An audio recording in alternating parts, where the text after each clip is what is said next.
Hello, friends. Welcome to another session of Emotional Café. We're going to be talking about commitment, and today we're going to be sharing about commitment in our relationships. We all have different people in our lives, and we have different relationships that we all love and enjoy being part of them. And we play an important role in each one of these relationships. However, sometimes we don't understand the commitment that each of these roles imply, and we want to be in the relationship getting benefits only for ourselves, and how everything that the others do, they try to do it to accommodate us, but we don't usually stop and think about the kind of commitment that we are supposed to have and what we can do in order to show that commitment. And I want to start with all the different roles that we tend to play in our different relationships. For instance, some of us are parents. And as parents, we have a commitment with our family. We have a commitment with those children that we have.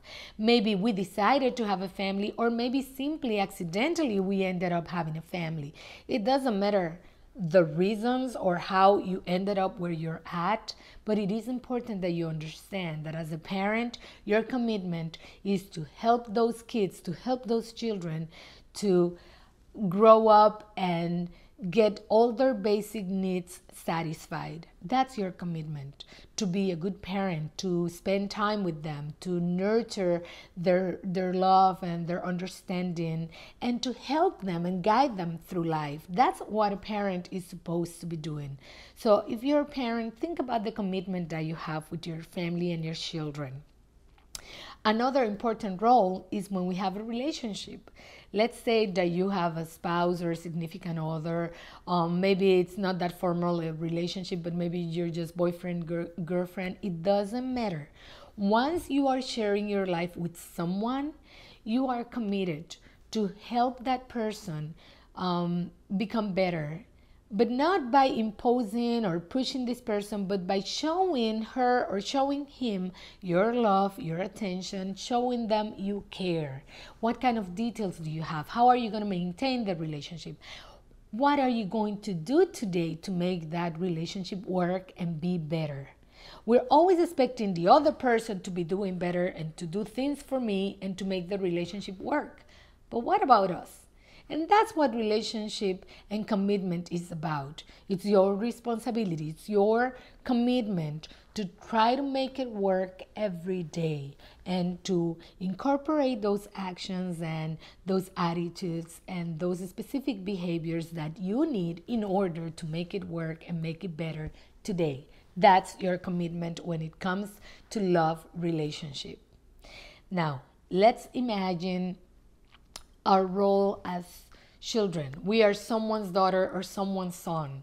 And I understand this is a very sensitive subject because sometimes we come from a dysfunctional family, maybe from an abusive environment, or maybe some of us have some resentments towards our parents. But the truth is that it doesn't matter anymore. If you're an adult child of someone, if you're an adult daughter, an adult son, it is about what you can do to make your elder parents feel better. It doesn't change what has already happened, but it does have an impact on how you feel about yourself.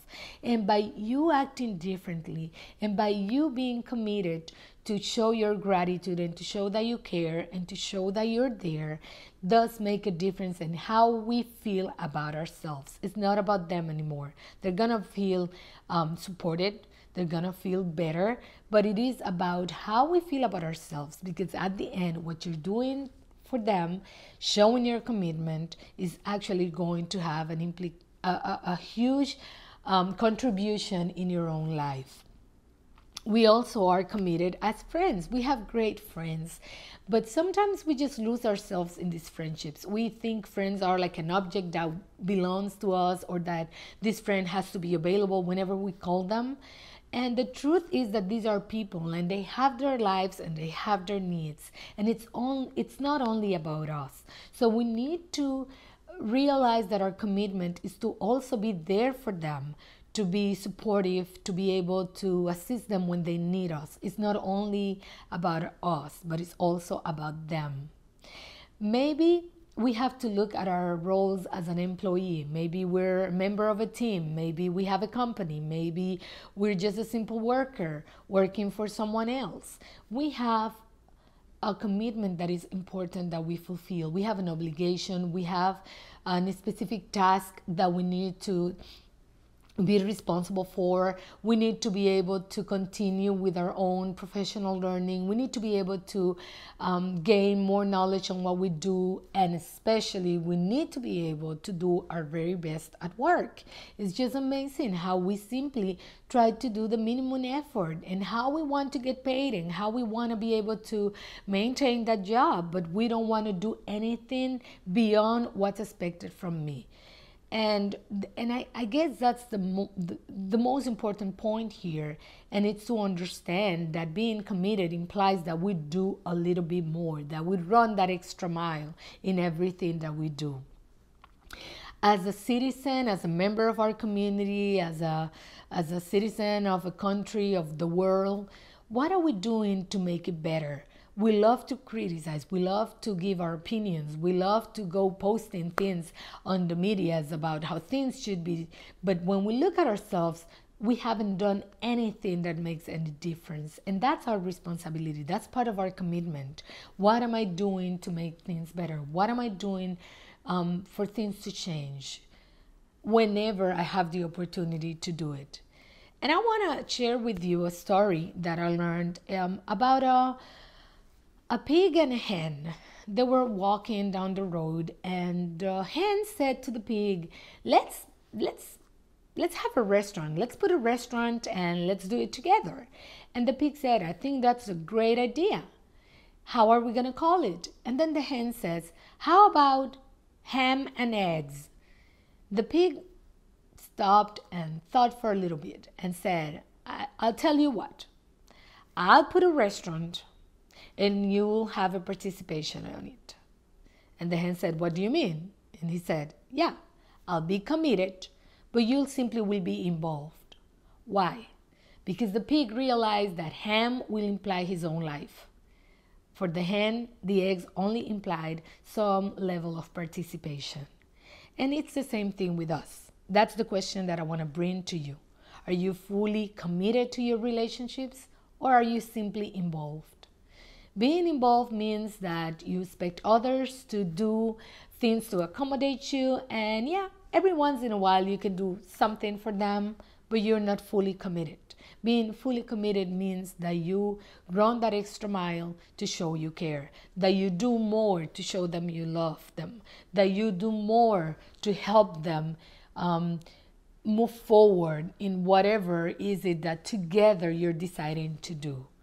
Being fully committed, you understand that you have a responsibility, but it's not a burden because you do it out of love, out of service, and understanding that these are people that are important in your lives and that there's a reason why you are having this relationship.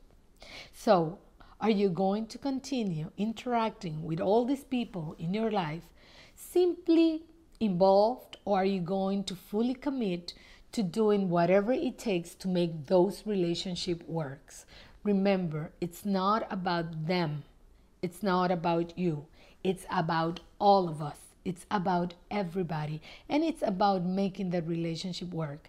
Stop putting the spotlight for someone else to make the relationship work. And ask yourself, what am I doing to have a better relationship with my parents? What am I doing to have a better relationship with my children? What am I doing to have a better relationship with my spouse, with my significant other?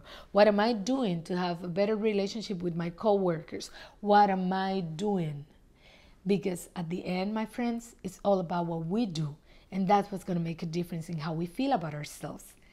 I hope you enjoy our session about commitment in our relationships, and I hope you join me next week for another session of Emotional Café. See you then.